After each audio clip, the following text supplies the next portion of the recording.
नमस्कार, आप देख रहे हैं वार्तिक टीवी और मैं हूं सुभाष शर्मा। वार्तिक टीवी के इस खास कार्यक्रम सियासी चाल भूचाल में आप सबका स्वागत है। जैसा कि आप जानते हैं, वार्तिक टीवी का यह वीकली फीचर सियासी चाल भूचाल, जिसको हमने डेडिकेट किया है और कंसीव भी इसीलिए किया है, डिजाइन भी इसीलिए किया है कि हम इसमें राजनीति को, सियासत को, हमारे इर्द गिर्द चल रही जो सियासी चालें हैं उनको देख सकें, डिस्कस कर सकें और साथ ही हमारे यहां पर जिस तरह का अर्थनीति का, राजनीति का काम चल रहा है उसमें क्या कुछ चल रहा है, जनता के लिए क्या हो रहा है, क्या जनता के लिए जितने लोक लुभावन वादे हमारी राजनीति करती है उसका पूरी तरह पालन हो रहा है या नहीं हो रहा है, किस तरह की नीतियां आगामी हमारी पीढ़ियों के लिए बनाई जा रही हैं और किस तरह की राजनीति में हम जी रहे हैं। इन्हीं सब मुद्दों को लेकर हम ये प्रोग्राम लेकर आपके समक्ष आते हैं और हमने वार्तिक टीवी के माध्यम से ये प्रोग्राम इसीलिए बनाया भी है कि जिससे हमारे सभी आमजन राजनीति को लेकर परहेज ना करें और इसको समझें। आप भी देखते होंगे, जानते होंगे, समाज का हमारा जिस तरह का एक रवैया है उसमें राजनीति ज्यादा डिस्कस नहीं होती है, गपबाजी ज्यादा डिस्कस होती है, इधर उधर की बातें ज्यादा डिस्कस होती हैं, राजनीति का जो गहन चिंतन है वो नहीं किया जाता है और हम इस बारे में कभी भी गौर करके नहीं देखते हैं कि इस पूरी की पूरी राजनीति के पीछे, अर्थनीति के पीछे जो मूल भावना है, जो उसका असली मर्म है, वो कहां लेकर हमको जा रहा है। इसीलिए हमने ये प्रयास किया है और इस प्रयास में हमारे साथ जुड़ते हैं इस प्रोग्राम के सूत्रधार, राजनीति में लंबा चौड़ा अनुभव रखने वाले और राजनीति में चाणक्य की उपाधि से विभूषित पूर्व मंत्री चंद्राजी सिंघवी। और हम चंद्राजी से हमेशा ये जानते हैं कि राजनीति जो हमारे इर्द गिर्द चल रही है उसमें आमजन का, हमारे देश का, हमारे देश की आगामी पीढ़ियों का और हमारे देश के सभी वर्गों का किस तरह से पालन पोषण हो रहा है, किस तरह से उनकी भावनाओं का यानी जन भावना को ध्यान रखा जा रहा है। तो चलिए करते हैं प्रोग्राम में हमारे जो सूत्रधार हैं उनकी आमद और उनका स्वागत। सिंघवी साहब, स्वागत है, नमस्कार। तो जैसा कि आपको पता है, इस प्रोग्राम के जो सूत्रधार हैं वो हमारे साथ जुड़ चुके हैं, पूर्व मंत्री, राजनीति के चाणक्य चंद्राजी सिंघवी। सिंघवी साहब, मैं वैसे तो ये प्रोग्राम आपका है और सूत्रधार आप ही हैं इसके, लेकिन मैं प्रोग्राम की प्रस्तावना कर देता हूं और सबसे पहली बात जो हम हमारे दर्शकों के लिए जानना चाहते हैं वो ये जानना चाहते हैं कि अभी हाल ही में प्रधानमंत्री नरेंद्र मोदी ने भोपाल के रेलवे स्टेशन को हबीबगंज के नाम की बजाय अब रानी कमलापति के नाम से करके उसका लोकार्पण किया है और 100 करोड़ रुपए की लागत से उस रेलवे स्टेशन को वर्ल्ड के जितने स्टैंडर्ड हो सकते हैं, अत्याधुनिक, उनके अनुसार कर दिया है। दूसरा एक और काम हुआ है, जो पूर्वांचल एक्सप्रेस वे के ऊपर प्रधानमंत्री स्वयं हरक्यूलिस विमान लेकर उतरे हैं। यह सामरिक शक्ति का जो प्रदर्शन हुआ है, ये दोनों की दोनों बातें हमारे किस तरह के राष्ट्रीय विमर्श में जा रही हैं, किस तरह का एक नैरेटिव इसमें सामने आ रहा है। देखिए, नरेंद्र मोदी वही करते हैं जो इस देश में भक्ति, देशभक्ति, स्वाभिमान का प्रतीक कोई उदाहरण बन जाए। जब कलकत्ता का नाम कोलकाता रखा गया, मुंबई का नाम मुंबई कर दिया गया, तो नाम परिवर्तन तो अच्छा ही है। हबीबगंज से क्या मतलब है? किसी की स्मृति नहीं, किसी की कहानी नहीं, किसी का पृष्ठभूमि नहीं, किसी की हिस्ट्री नहीं, कोई ज्योग्राफी से कनेक्टेड नहीं, भूगोल से कनेक्टेड नहीं, हबीबगंज नाम रख दिया होगा कोई जमाने में लोगों ने। तब कभी नवाबी का राज रहा होगा भोपाल में। मैं भोपाल 2 साल रहा हूं, वहां की ऑल इंडिया कांग्रेस का जनरल सेक्रेटरी के नाते मैं स्टेट का प्रभारी था। मैं ये जो काम किया है, भोपाल स्टेशन का नाम बदल करके, बहुत ही अच्छा काम किया है। मोदी जी ने ये मैसेज दिया है कि हम इतिहास के पुरोधाओं को याद कर सकते हैं, हम जिनके साथ अन्याय हुआ उनको न्याय दे सकते हैं, हम जिनको धोखे से हराया गया उन्हें पुनर्जीवित कर सकते हैं। हमारे में क्षमता है, हमारे में शक्ति है, हम में हौसला है और ऐसा निर्णय और फैसला करने की हमारी ताकत है। इसलिए इस स्टेशन का नाम परिवर्तन कर कमला रानी के नाम पर इसका नामांकन करना बहुत अच्छा उदाहरण है। इसके लिए मोदी जी 7 बार बधाई के पात्र हैं। दूसरा, आपने पूछा हरकुलस, तो हमने तो पाकिस्तान को ये मैसेज दिया है कि देखो भाइयों, तुम तो क्रिकेट खेलोगे तो असली बॉल से खेलोगे, हम टेनिस की बॉल से भी तुम्हें क्रिकेट में हरा सकते हैं। अरे हवाई अड्डे छोड़ो, हम तो सड़क के ऊपर हरकुलस उतार सकते हैं। इस देश की हिम्मत, साहस, नैतिकता, सिपाहियों की कर्तव्य निष्ठा, सिपाहियों की हिम्मत, हमारे पायलट्स का हौसला, रिस्क लेने की ताकत, छोटी चीज का बड़ा उपयोग, हम गिलोद से 303 की बंदूक की गोली को हरा सकते हैं। ये प्रमाणित किया मोदी जी ने। ये भी बहुत अच्छा काम किया है। ये दोनों काम मोदी जी ने अनुकरणीय किए हैं। अगर हम दुनिया को ये बता सकते हैं, हवाई अड्डे तो नष्ट कर सकते हो, सड़कें कितनी नष्ट करोगे? हवाई अड्डे पर बम डाल दोगे, सड़कों पर कैसे डालोगे? बहुत अच्छा काम किया। इन दोनों कामों के लिए मैं मोदी जी को सब बधाई देता हूं। Good, very good. तो मैं एक तो चाहूंगा कि सिंघवी साहब का थोड़ा वॉल्यूम बढ़ाया जाए दर्शकों की, उसके लिए वॉल्यूम कम आ रहा है, थोड़ा आवाज बढ़ाई जाए। अब हम चलते हैं और हमारी इस चर्चा में आते हैं राजस्थान में। क्योंकि राजस्थान में चंद्रा जी का बहुत लंबा काम है और लंबा चौड़ा अनुभव हासिल है, इसलिए ये चूंकि रेलेवेंस के जो मुद्दे हैं उनके ऊपर हम जरूर विचार करना चाहेंगे। सिंघवी साहब, ये जो अभी हाल में मुख्यमंत्री अशोक गहलोत ने एक सार्वजनिक समारोह में शपथ ग्रहण समारोह की बात कही है और इसमें खास तौर पर उन्होंने शब्द यूज किया पुनर्गठन, मंत्रिमंडल के पुनर्गठन के बाद मुझे लगता है यह शपथ ग्रहण समारोह जल्द होगा, उन्होंने कहा है। तो ये क्या कहना चाह रहे हैं और कब तक ये पुनर्गठन या विस्तार जो भी आप देख रहे हैं इसमें क्या लग रहा है आपको? देर आए दुरुस्त आए। बहुत दिनों तक टाला, टालने की क्षमता थी, टाल दिया। एक बहाना, दूसरा बहाना, तीसरा बहाना, बहानों पर बहाने। नहीं होने दिए परिवर्तन के अफसाने। जब देख लिया कि हाईकमान अपनी औकात पर आ गया है, हैसियत बताना चाहता है, पंजाब में सिद्धू का उदाहरण आया, तब अशोक गहलोत जी ने देखा कि मैं नहीं मानूंगा तो मना दिया जाऊंगा, मैं स्वीकार नहीं करूं तो करा दिया जाऊंगा, मैं ना दूंगा तो भी परिवर्तन होगा। इसलिए उन्होंने अपनी प्रतिष्ठा बचाने के हिसाब से अच्छा उदाहरणीय स्टेटमेंट दिया है। मैं अंत में अशोक गहलोत को इस स्वीकृति के लिए क्या कहूं, आप ही तय कर लीजिए। अब रहा सवाल परिवर्तन, तो आपको मैं एक बात बताऊं। दो खेल है मारवाड़ी के। एक खेल में औरतें आदमी खेलते, उसका नाम है खो खो। खो खो खेल के अंदर गोले को एक गोले में कुर्सियां लगा दी जाती है और सब भागते रहते हैं। फिर अचानक एक कुर्सी हटा ली जाती है तो एक कुर्सी पर जो नहीं बैठता वो हट जाता है। वो खो खो खेल के यहाँ के खो खो के जिस कुर्सी को हटाया गया अभी तो उसका नाम है डोटासा की कुर्सी। तो डोटासा साहब की कुर्सी तो अशोक ने हटा दी कल। अब देखते हैं इस कुर्सी पर कौन बैठता है। दूसरा जो मारवाड़ी का मशहूर खेल है वो है जलेबी रेस। जलेबी रेस में दो किनारों के ऊपर रस्सी बांधकर उसके अंदर जलेबी लटका दी जाती है और सारे बच्चों की नीचे उनके कूदते रहते हैं, जंप करते रहते हैं, किसके मुंह में जलेबी आती है, नहीं आती आती। पहले 9 जलेबी आती, अभी सुना 12 हो गई है। हो सकता है तो परिवर्तन तक 18 जलेबी हो जाए। इन जलेबियों को कूदने के लिए अब ये 180 में से 30 को निकाल दो, 150 में से अपोजिशन को निकाल दो, 70-80 खिलाड़ी जंप ले लेकर कूद रहे हैं। मैं कहता हूं Guinea book of world record में ऐसी जलेबी रेस 3 साल तक जो चलती रहे और किसी के हाथ में एक भी जलेबी नहीं आए, मैंने तो सुनी नहीं। अगर आपने कभी सुनी है सुभाष जी तो आप मुझे बता दीजिए। जलेबी रेस की तरह ये रेस हो रही है, न आना है न जाना है। न अभी तक किसी को जलेबी मिली, न जलेबी का स्वाद मिला। एक तरफ राहुल जी रस्सी को पकड़े हैं, एक तरफ प्रियंका जी रस्सी को पकड़े हैं। कभी कभी इन दोनों छोर पर माकर और वेणुगोपाल आ जाते हैं, रस्सी को ऊपर नीचे कूदते रहते हैं और ये खिलाड़ी कूदते रहते हैं। कब जलेबी मुंह में आएगी? अभी तक तो कोई जलेबी आई नहीं, न कोई जलेबी का स्वाद किसी को मिला। पर अब निश्चित हो गया, अशोक जी ने कह दिया कि भाई अब तो जलेबी मैं दे के रहूंगा, इसे रस्सी को ज्यादा नहीं खींचूंगा। रस्सी को जैसे नीचा करेंगे तो जंप लेके रस्सी कूद लेंगे। अब 12 जलेबी, 13 जलेबी, 20 जलेबी, ये तो समय बताएगा। ये है साहब इस परिवर्तन की एक्सरसाइज। अब मैंने दोनों उदाहरण दिए, इसको कोई समझे तो समझे, तो ना समझे वो अनाड़ी है।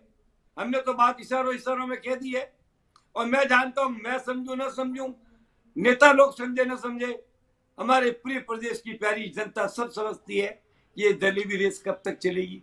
3 साल गुजार दिए, 2 साल बचे हैं, 1 साल चुनाव की तैयारी में लगता है। बीच में 1 साल बच जाता है, इसलिए जलेबी रेस तो समाप्ति पर है।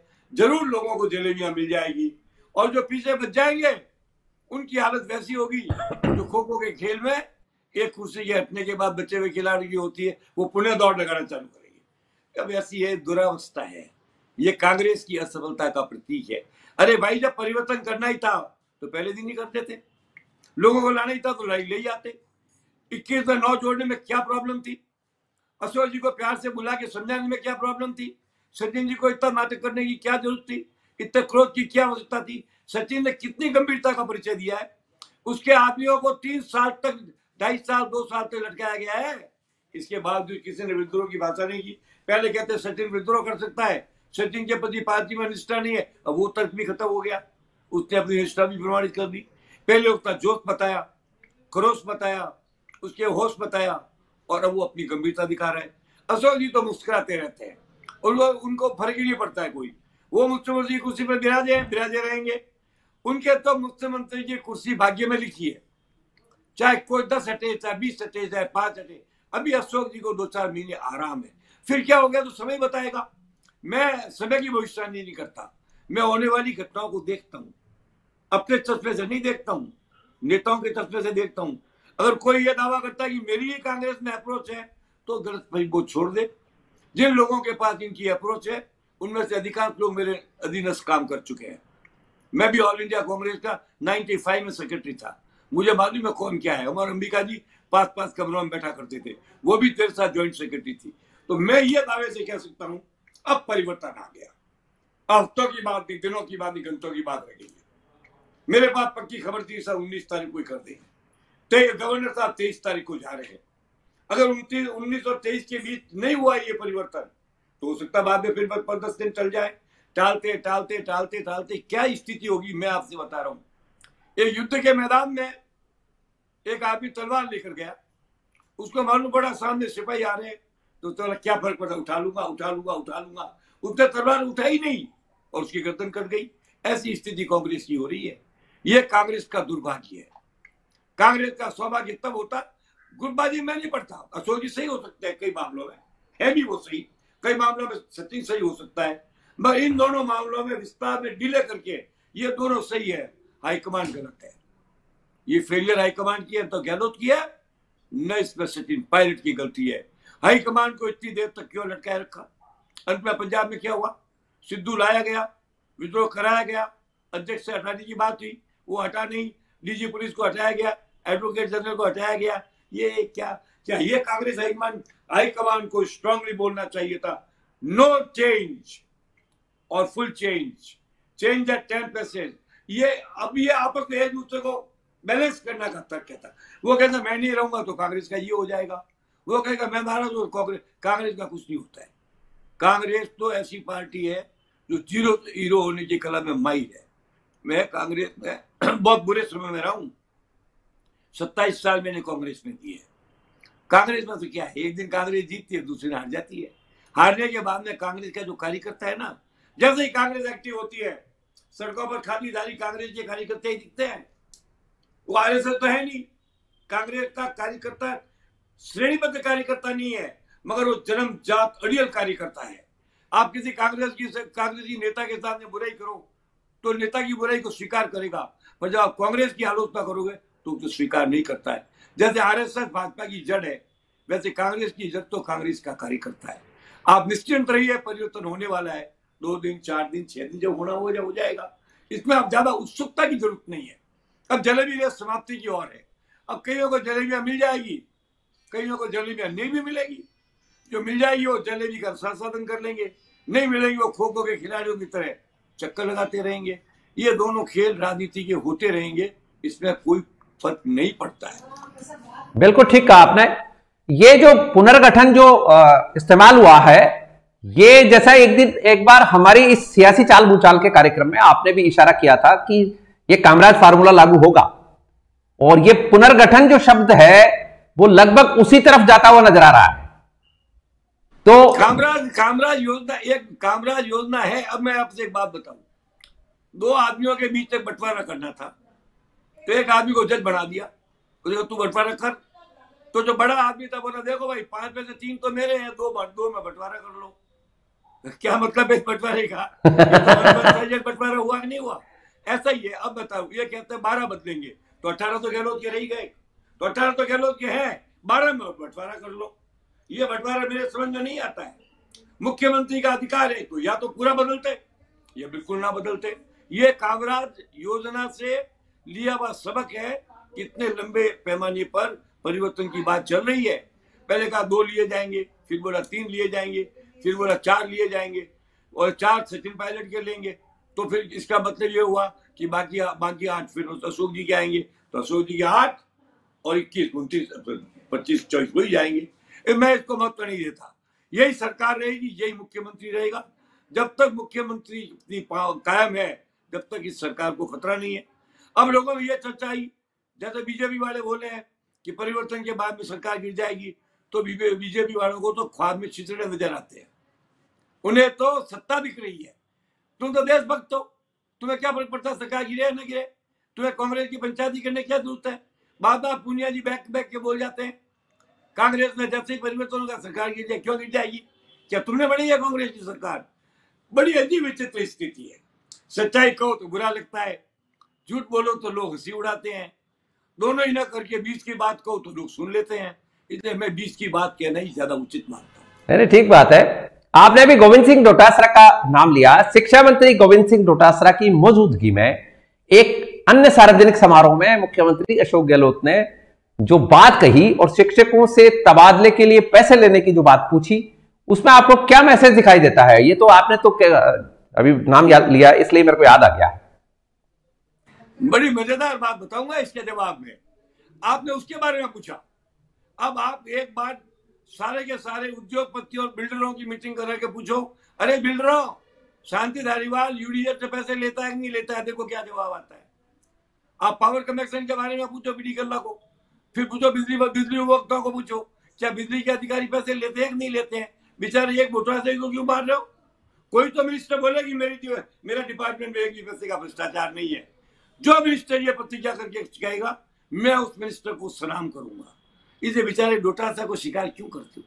जब पूरे बुए में भांग पड़ी हुई है तो लोटे की भांग को सैंपल क्यों बढ़ा रहे हो? आप बताओ कौन सा डिपार्टमेंट हार्ड ऑनेस्ट है? पहले बीच में मैं नाम भूल जाता हूँ, जुलार सिंह जी के लड़के ने आरोप लगाया था बद्री को लेकर के प्रमोद भैया पर। बद्री के व्यापारी से पूछो कि भाई जी पैसे लेते हैं कि नहीं लेते हैं। एक आदमी को सिंगल आउट करके अशोक जी अपनी जिम्मेदारी से मुक्त नहीं हो सकते। सारे मंत्रियों को बुलाइए, उनके कंसर्निंग डिपार्टमेंट के लोगों को आइए, उनसे पूछिए क्या लेते हो नहीं लेते हो। कितने लोग कहेंगे नहीं लेते हो, उतनी बधाई अशोक जी को, और जितने लोग कहते हैं हम तो लेते हैं, तो उनको शर्म ही आएगी बधाई किस बात की। इसलिए मैं डोटासरा को सिंगल आउट करने के अशोक जी के इस प्रयास को अप्रिशिएट नहीं करता। तो एक बात और मुख्यमंत्री अशोक गहलोत के बारे में आपसे जानेंगे, फिर आगे बढ़ेंगे कार्यक्रम में। मुख्यमंत्री अशोक गहलोत 19 तारीख को अब मतलब कल से मेवाड़ में रहेंगे और उदयपुर में भी वो प्रवास करेंगे। अब तक के रिकॉर्ड में ये सामने आ रहा है कि जहां मुख्यमंत्री जयपुर से बाहर प्रवास के लिए जाते हैं, वहां से फिर सीधे दिल्ली जाते हैं। इस बार भी ऐसा लग रहा है कि वो दिल्ली जाएंगे और 22 को संभवतः वहां राहुल गांधी भी होंगे दिल्ली में 22 को। ये भी एक संभावना है, और उसके बाद शायद ये पुनर्गठन या विस्तार जो है। देखिए ना, मैं जब मध्य प्रदेश का प्रभारी था तो मुख्यमंत्री ये पता लगाया करते थे कि चंद्रराज जी का क्या प्रोग्राम है। इस उम्र में इस मुकाम पे आकर के मुझसे पूछो मुख्यमंत्री का प्रोग्राम, ये काम अगर पूछता तो मुख्यमंत्री के ओएसडी या सेक्रेटरी को पूछो। चंद्रराज सिंह का ये स्तर नहीं है। क्या मुझसे पूछते मुख्यमंत्री का प्रोग्राम होगा? मैं नहीं पूछता प्रोग्राम लाट साहब का, अपना प्रोग्राम बता देता हूँ। अगर वो जाए उनकी मर्जी, नहीं जाए उनकी मर्जी, बुलाए तो हाईकमान की मर्जी। हमारा इसमें रोल क्या है? आपने बात सही, आपने तो एक एग्जाम्पल दिया है कि पहले बाहर गए जब सीधे बुलाए गए। आप क्या कहना चाहते हो इसका मतलब? और सीधे बुलाए और जयपुर जाके बुलाए, क्या फर्क पड़ता है? बुलाया जाएगा तो सोची चले जाएंगे, नहीं बुलाएगा तो अपना कार्यक्रम करेंगे। इसमें मैं इस बात को ज्यादा महत्व नहीं देता, किसका क्या प्रोग्राम है, कौन कहाँ जाएगा, कौन किससे मिलेगा। तो चलिए एक काम करते हैं, अब आपके प्रोग्राम के बारे में जानते हैं कि आपका जो कार्यक्रम है, जो अभियान आप लेके यात्रा के ऊपर निकलने वाले हो, वो क्या अभियान है और क्या यात्रा है आपकी? देखिए, मेरा अभियान बहुत साफ है। हर पार्टी में अच्छे लोग हैं, हर पार्टी में बुरे लोग हैं, हर पार्टी में काबिल लोग हैं, हर पार्टी में नाकाबिल लोग हैं और जनता जानती है, मगर ये जो नेता और छुटभैया है बीच वाले, ये उभर कर आने नहीं देते हैं। उनका नाम उभार कर लाना, ये है मेरा तलाश, मेरी यात्रा का नाम है। 2 तारीख से जा रहा हूं, तो मैं 4 तरह की चीज तलाश करूंगा। मैं कार्यकर्ताओं, प्रेस वालों को, बुद्धिजीवियों को, अधिकारियों को, सबको बुला करके इकट्ठा करके पूछूंगा, चाहे एक को पूछूंगा, चाहे प्रेस कॉन्फ्रेंस करके पूछूंगा या व्यक्तिगत पूछूंगा। अच्छा भाइयों, तुम बताओ, भारतीय जनता पार्टी में अगर आज की तारीख में किसको मुख्यमंत्री बनाया जाए तो उपयुक्त होगा, तो नाम देंगे। 1 नाम दे, 2 नाम दे, 3 नाम ले, 4 दे, उनका पैनल बना दूंगा। ऐसा ही मैं कांग्रेस के बारे में पूछूंगा, 1 नाम ले, 2 नाम ले, चाहे 1 ही नाम ले, उसका पैनल बना लूंगा। और बाद में कुछ और भी कोई अन्य संभावित है तो उनका भी पूछ लूंगा। मैं जाकर के आम जनता की भावना को जनता के इसलिए जनता के सामने प्रस्तुत करूंगा, इसलिए यात्रा कर रहा हूं। मेरा तो कोई निजी स्वार्थ है नहीं, मुझे चुनाव लड़ना नहीं, मुझको पद चाहिए नहीं। मैं मेरी इस तलाश यात्रा में पार्टियों के श्रेष्ठतम व्यक्तित्वों को, जिन्हें राजनीति की उछल कूद के कारण दबा दिया गया है, उनको उबार कर ऊपर लाऊं, इसके लिए उनका नाम लाऊं। जब यह प्रयोग नहीं किया गया था तो एक बार यहाँ पर पारिया जी को मुख्यमंत्री बना दिया था। उस तरह के अलग कॉम्पिटेंट लोग नहीं थे, 11 महीने में उनको हटाना पड़ गया। 2.5% वोट के मालिक शिवचंद जी को बना दिया था। क्या उसमें लोकप्रिय नेता नहीं थे? क्या भाजपा में ऐसा नहीं हुआ है? हर पार्टियों में ऐसा होता है। मेरी यात्रा का सीधा मकसद है श्रेष्ठतम उम्मीदवारों की तलाश, जो मुख्यमंत्री पद को शोभित करे। बाकी लोगों का नाम इसलिए नहीं देता कि सत्ता में सत्ता चलाना और शासन को चलाने का उत्तरदायित्व केवल मुख्यमंत्री पर होता है। अगर अच्छा मुख्यमंत्री चुन लो, शासन अच्छा हो जाएगा।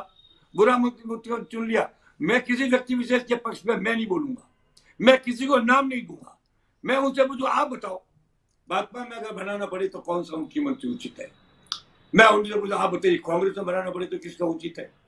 फिर अच्छा मान लो दोनों पार्टियां नहीं बनती है तो कोई थर्ड फ्रंट या इंडिविजुअल कोई आ सकता, उसका नाम बताओ। तो 100 कॉन्स्टिट्यूएंसी में जाऊंगा, तो वहां की जो बात होगी वो जनता तक अपने आप पहुंच जाएगी। एक तो वहां भी वापस काउंटर करूंगा, प्रेस कॉन्फ्रेंस, और आकर के यहाँ दूंगा। छोटे छोटे जगह जिले में प्रेस कॉन्फ्रेंस करूंगा। मेरा ये प्रयास दूध में से रियल मक्खन को निकालने वाला प्रयास है। दूध को मचोगे जब तो मक्खन बाहर आएगा। अब तो क्या है, फटे हुए दूध को भी लोग मक्खन से ज्यादा महंगा बना देते हैं। इसका क्या इलाज है? इसका इलाज करने के लिए मैं जा रहा हूं। मेरा दृढ़ निश्चय है, मैं 2 या 5 दिसंबर के बीच मैं यात्रा शुरू करूंगा और 100 विधानसभा क्षेत्रों के अंदर 33 जिले में विधानसभा में घूमकर आने के बाद जो मेरा फैसला होगा, चाहे माने न माने, पार्टियों के हाईकमांड को उसकी प्रति भेजूंगा। सीधा मैंने सर्वे किया है, भाजपा में ये 4 नाम आ रहे हैं। मैंने सर्वे किया कांग्रेस में 1, 2 या 3 नाम आ रहे हैं। मैंने सर्वे किया ये आ रहे हैं।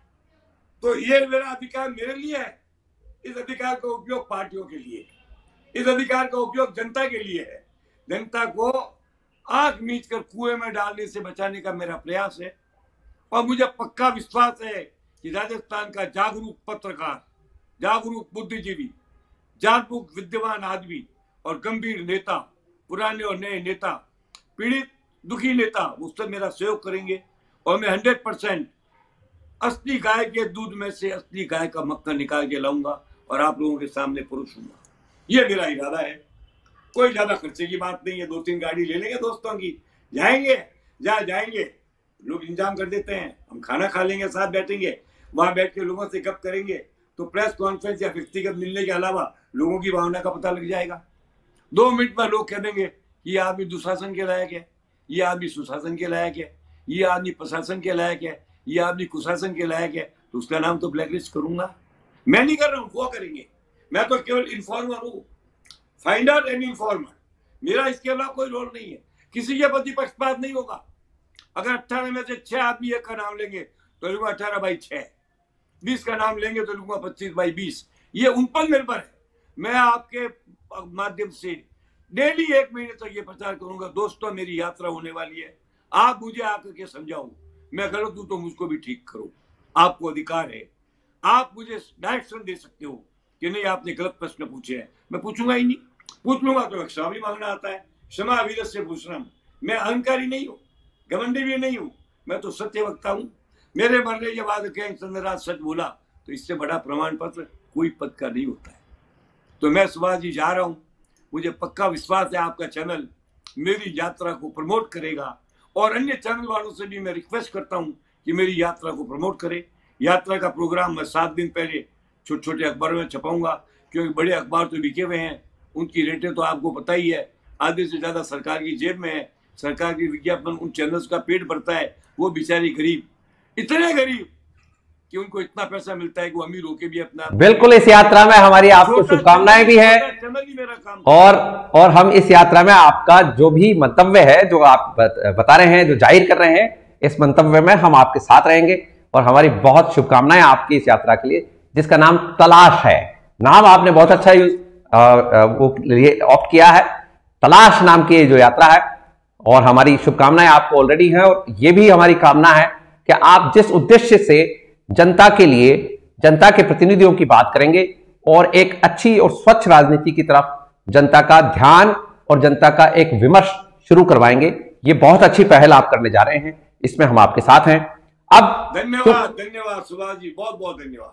अब चूंकि प्रोग्राम के सूत्रधार आप हैं, इसलिए मैं आपसे ये जरूर पूछूंगा कि कोई ऐसी बात जो मैं न पूछ पाया हूं वो आप जरूर कह लीजिए। मैं इतना ही कहूंगा कि जो मंत्रिमंडल में आ जाएं वे ज्यादा अहंकार न करें, जो मंत्रिमंडल में आने से रह जाएं वो ज्यादा निराश न हो। अगर अपनी भूल है तो पश्चाताप करें, अच्छा ही है तो उसको बढ़ाएं। मंत्रिमंडल में आने का प्रमाण पत्र आपको जनता का नेता नहीं बनाता है, वो तो एक नौकरी है जो मिल जाती है। अपना कद बढ़ाने में ध्यान लगाएं, पद लेने में ध्यान न लगाएं। यही मैं जनता को संवाद देना चाहता हूं। Good, very good. तो हम हमारे व्यूअर्स से भी ये जरूर आग्रह करेंगे कि जो इस तरह के एंटरप्राइज हैं, जो जनता को जागरूक करने के लिए और जनता को एक रियल पिक्चर दिखाने के लिए किए जाते हैं, इन अभियानों का आप लोग जरूर साथ दीजिए, क्योंकि इससे एक माहौल बनता है, और माहौल बनने के बाद एक विमर्श तैयार होता है, और वो विमर्श हमारी आगे आने वाली जो पीढ़ियां हैं उनके लिए बहुत जरूरी होता है। इसलिए जरूरी है कि इस तरह के जो अनुभवी राजनेता हैं, और मैं तो सभी अनुभवी राजनेताओं से अपील करता हूं कि वो जनता को राजनीति के बारे में जागरूक करें, और इसके लिए उनको यदि जनता के बीच में जाना भी पड़े तो वो चूके नहीं, और ये ना समझे कि वो रिटायर हो गया। सुभाष जी, एक बात कहना बाकी रह गया जी।